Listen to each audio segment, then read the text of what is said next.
people during that time to get their freedom back.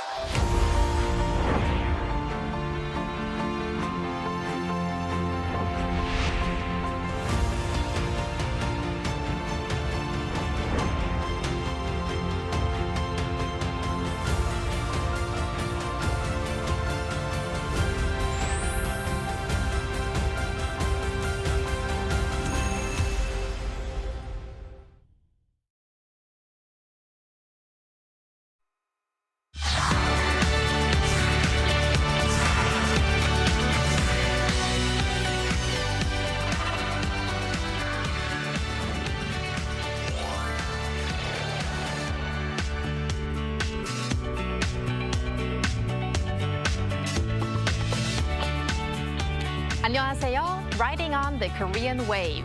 Welcome to a brand new week on the Culture Wave. I'm Kwon in Seoul. Explore with us Korea's culture from all aspects and stay up to date with K-entertainment, K-trends, K-diplomacy, K-everything. And as it is Monday, we'll do all of that together with our Monday co-host, Walter Lee. Hello, Walter. Hello, Soa, and happy Monday, everyone, to our viewers at home. My name is Walter Lee, of course, here to give you your daily dose of KN's news. Walter, do you remember year 1995? What do you remember when you think of that year? That's so specific. 1995, I was young.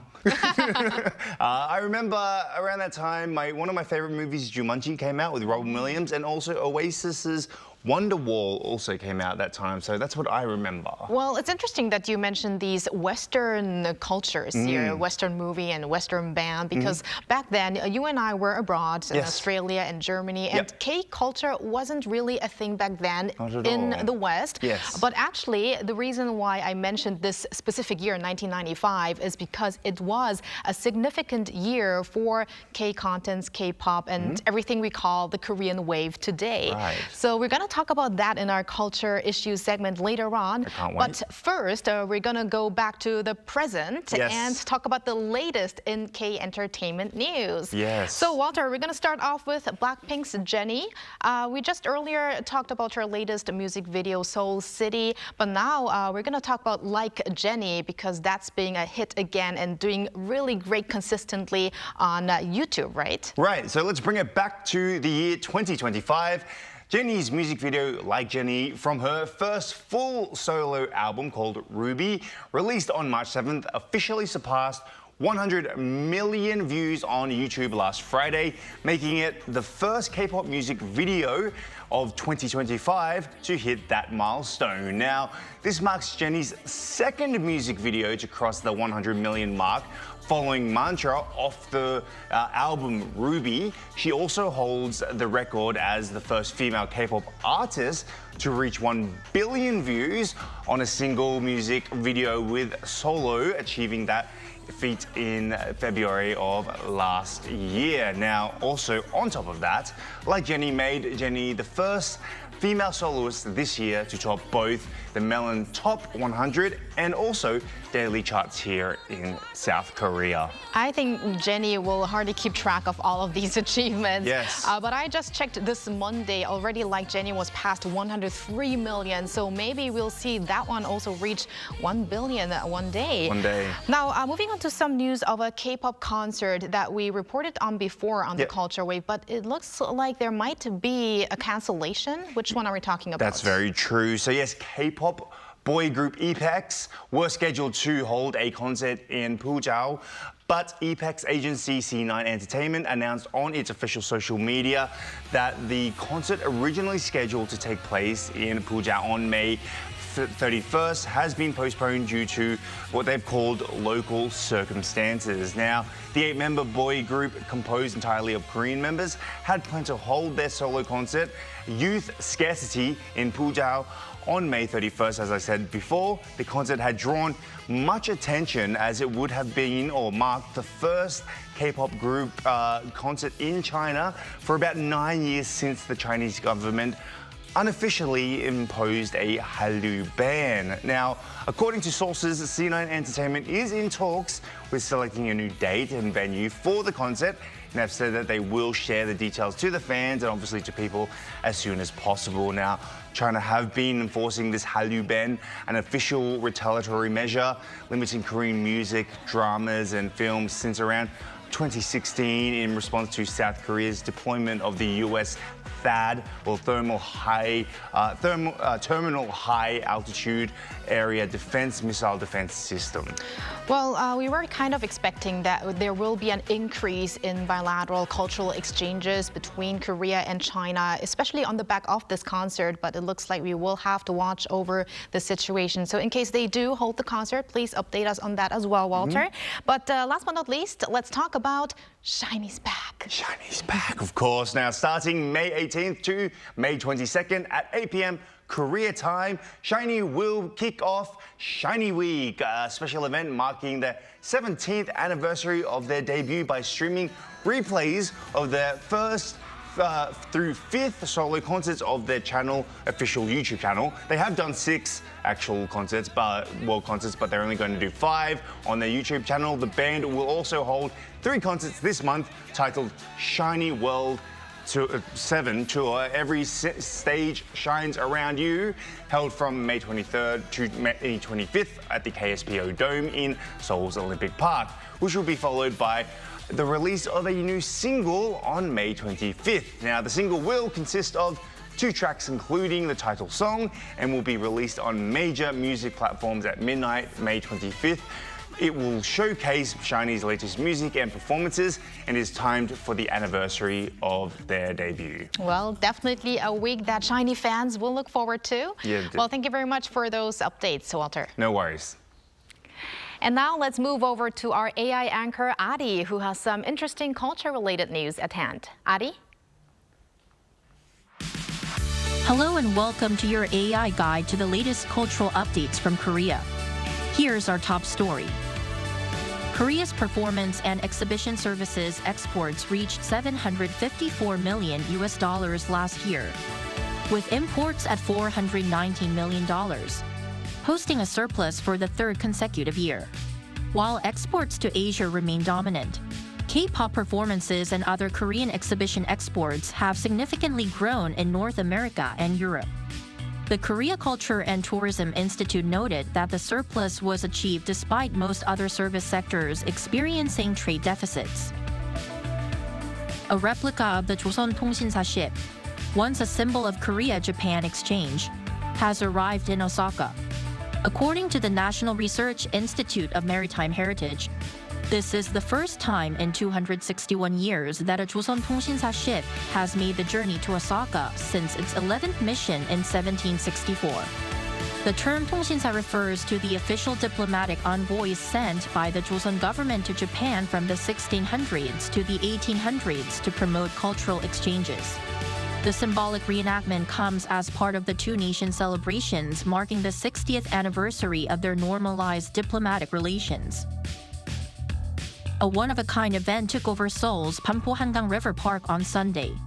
The annual Space Out competition, where doing absolutely nothing earns you the top prize. This year, 126 participants across 80 teams joined the event in colorful flair, with some dressed as clowns and llamas while others opted for traditional hanbok. Launched in 2016, the competition aims to challenge the modern obsession with constant productivity by celebrating stillness and mental rest. Contestants must sit in silence and remain motionless for 90 minutes, with winners determined by heart rate stability and audience votes. This year's champions, punk band Pogo Attack, said the contest offered them a rare break from their packed daily schedules. That's all from me. Stay tuned to the Culture Wave.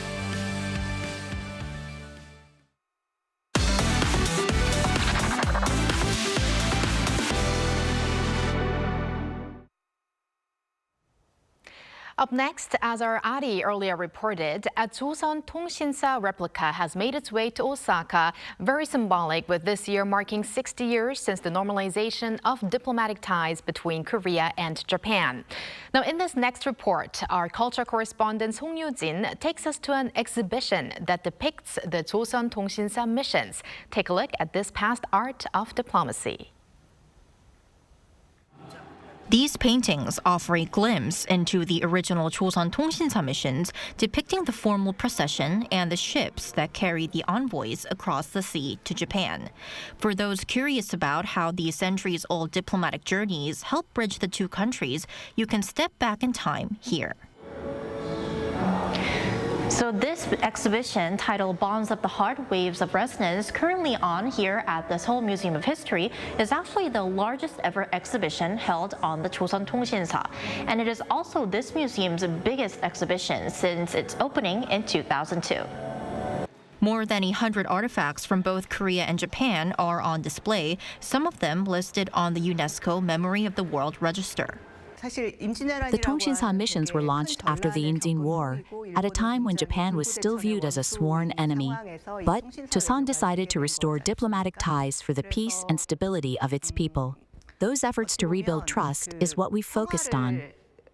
The three-part exhibition traces the history of the 12 Tongsinsa missions from the 17th to 19th centuries, from their dispatch and sea voyage to cultural exchanges in Japan and their return home.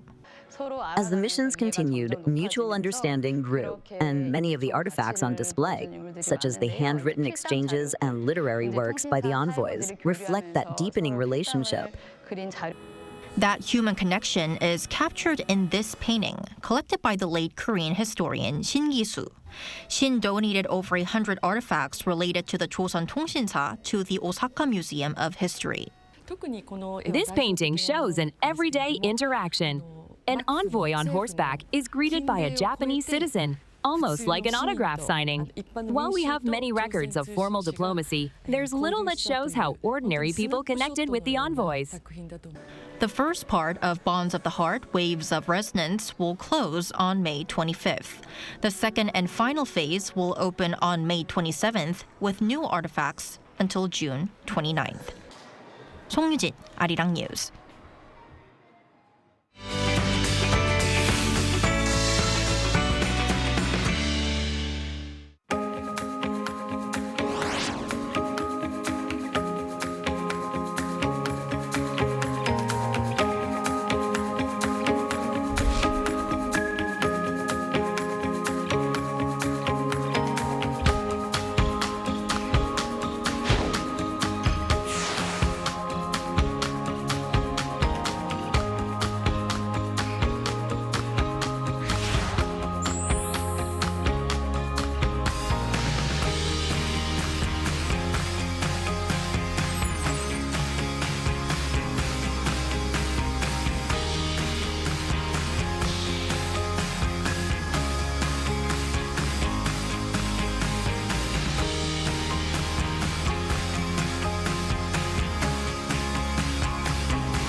Did you know that 1995, or 30 years ago, was a turning point for Korean pop culture?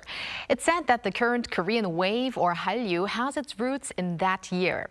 Let's find out why in today's Culture Issue segment. And for that, we're joined by culture critic Professor Ji Hae-won at Kyunghee University. Welcome back, Professor Ji. Welcome, Professor. Hello, good afternoon. So let's travel back in time to year 1995. So why was this year important in terms of K-pop culture, K-contents, and so forth, which is receiving so much love these days?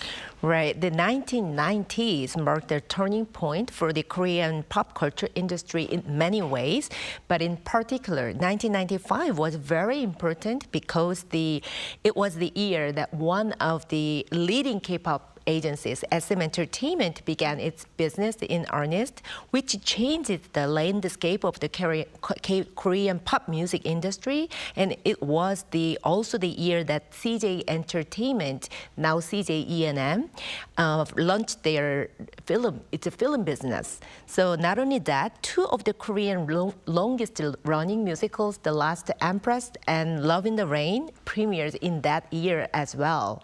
Moreover, the famous TV series Sandglass, 모래시계, also broadcast on SBS in 1995. So yeah, we can say that 1995 truly the year that when the foundation for the full-scale expansion and growth of the Korean cultural industry was laid. Right. We did specifically talk about the 30th anniversary of these K-musicals, but now it looks like there were really some other milestones made in that year. So very impressive. Very impressive indeed. And it's actually quite interesting to hear that both SM and CJ E&M both started around 1995, you know, with SM with K-pop and CJ E&M with K-content, whether it be fate or whether it just be a very well coincidence. Right. But how have they revolutionized Korea's culture history? SM Entertainment actually opened an era of K-pop by introducing Korea's first professional artist and entertainment management system. So after producer Lee Soo-man introduced Yoo Young-jin and Hyun Jin-young in the early 1990s, and SM Entertainment was established in 1995 and has grown into the leading entertainment agency representing the era of K-pop idols by successfully producing H.O.T., SES, Shinhwa, and BoA. And CJ, 제일제당, led the entry of the large corporations into the cultural industry by developing the Korean film industry in the mid to late 1990s, as it began its business through the CJ Entertainment and also the movie theater franchise CGV. So I remember it launched the CJ movie theater franchise in 1997 or 8. So it was around that year. So it later expanded its business to include the theatrical works. And in 2011, it merged into CJ E&M with its media department. So, and CJ became the Korea's largest media and entertainment corporation. Wow, and it doesn't end there. In 1995, also, Korea's cable TV started in that year. And also riding on that trend, Arirang TV was also launched a couple of years later in 1997. Right. So, Professor Ji, how did this change affect the media or content industry here in Korea? Right, you're right. The cable television was launched in Korea in 1995 as well. So which was actually the real historical moment in the media industry. Since then, the audience's channel choices have increased dramatically, and there has been a major change as the audiences could watch the genres and programs with what they want 24/7. So through the specialized stations like CJ's Mnet or KMTV or channels specializing in movies or TV dramas. So although it was still limited compared to the current OTTs, but however, the launch of cable TV has led the audience's segmentation according to their preferences. Also, the emergence of specialized channels of like music or dramas, movies, and sports, and etc. has greatly expanded the distribution structure of popular culture contents as well, and in particular has promoted the growth of the music video market. So including the famous large-scale music videos of 조성모 or 김범수, like To Heaven or 보고 싶다, those kind of things. So through the cable TVs, and the American or British TV series like Friends or Sex and the City became very, very popular as well. Well, it's very interesting to look at this timeline because nowadays the consumption of contents, many people watch OTT platforms, and it looks like 30 years ago it was when cable TV started, and before that it was the era of just regular public broadcasting stations. But now let's move over to Hongdae, which is a very famous area here in Korea, also for many tourists who travel to Seoul. It's not only a famous art district in Seoul, but the indie music scene began also to take roots at Hongdae clubs around 1995 again. So how do you see these scenes having added to the diversity to Korean music? So yeah, you're right. The 1990s was an important period, not only the idols or the hip hop, but also for the indie scene. It was the time when the young generation, known as Generation X, like me, and enjoyed the various culture, and the particular cultural trend was formed around Hongik University and Apgujeongdong. So in the mid-1990s, live clubs increased around Hongdae, and some of the bands and musicians gained popularity from Hongdae, including Yoon Crying Nut, Jaorim, 삐삐 Band, and No Brain. So the music industry became really diverse and true prosperous in 1990s, particularly in 1995, actually. So Professor Ji, were you also active around the Hongdae area? Of course. Of course, I was there. Enjoyed the scene there? Yes. Great. And obviously, unlike today, I mean, online communities are very, very big. But back then, they was fairly quite new, but they were still thriving, of course. Online communities were starting to take off around then. What was the impact like, and were those clubs the foundation of the fandom, that the community culture that we see these days? The driving force behind the development of popular culture in the 1990s was not only the launch of the cable TV or emergence of large entertainment companies. Another major reason actually was the formation of active fandom, the fan culture, as the consumers of a popular culture began to actively communicate through online communities like PC Tongsin, Cheollian, Hitel, and Naonuri before the internet era. So online communities led the beginning of the fan culture, and especially the music industry, so grew rapidly around the solid fandom. So as the internet era began in earnest in the 2000s, these fan activities spread out not only domestically but also overseas, so which actually growing the Korean wave. So in the late 90s to in the early 2000s. And anything else notable from, like, let's say, a cultural aspect about, like, 1995 specifically? Yeah, in the mid-1990s, actually the youth population, like 19 to 34 years old, was approximately 13.77 million, the highest ever in Korea. As the baby boomer became parents and their children, Generation X, was actually economically and culturally more comfortable than before. So there was a solid group of people, the group of audiences that enjoyed the culture and was a clear foundation for the development of Korean culture. So these consumers trend that actually stood out in the 1990s were also related to the increase in family restaurants like TGIF or Benny Guns or the multiplex movie theaters like CGV or Megabox, and the coffee franchises as well, like a Starbucks. So it happened actually in late 1990s. I see. And I think it was kind of unfortunate that a few years later, IMF, the situation broke down, the economic we got an economic downturn in the country, not only in Korea, of course, but then again, maybe it was also lucky that we could start off with these, K-culture big milestones just before that in 1995. Exactly. But now, Professor Ji, there's been a resurgence in the interest in the 1990s culture these days when it comes to K-dramas, and also K-pop is seeing some elements from the past these days. There's also remixes from these days, like fourth generation idol groups that are making remixes from songs from the 1990s. So why do you think we are seeing this trend? So the cold retro trend has been prominent in various sectors, including K-popular culture since the 2010s, can be understood as a kind of nostalgia marketing for the 30 to 50s, the main consumer group. And the recall and reinterpretation of 90s cultural service serves as an opportunity for the younger generations, to give them the opportunity to experience the culture of the parents, their parents' generation in a new way, and for the middle ages group to remind of their youth and the good old days. So these are the kind of trend for the popular culture and the music and the TV dramas as well.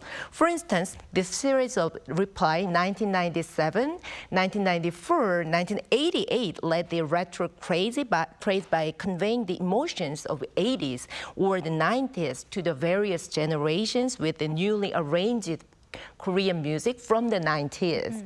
So I can say that 1990, especially in 1995, the time of culture and emotional explosion was a clear turning point for the Korean society and the Korean pop culture as well. And it's also flexibly connected to the 2020s, currently culture and the younger generation as well. Right. Maybe we could have a new series, 응답하라 1995 or Reply 1995, right, because so much happened in that year. Of course. Well, thank you very much, Professor Ji, for today's interesting topic, and looking forward to next time. Thank you very much. And thank you, Walter, as always. We're going to see you back here tomorrow. See you very soon. Thank you for spending the past half an hour with us on the Culture Wave. Please join us again tomorrow on Tuesday at 2 p.m. Korea time, and maybe one day here in Korea.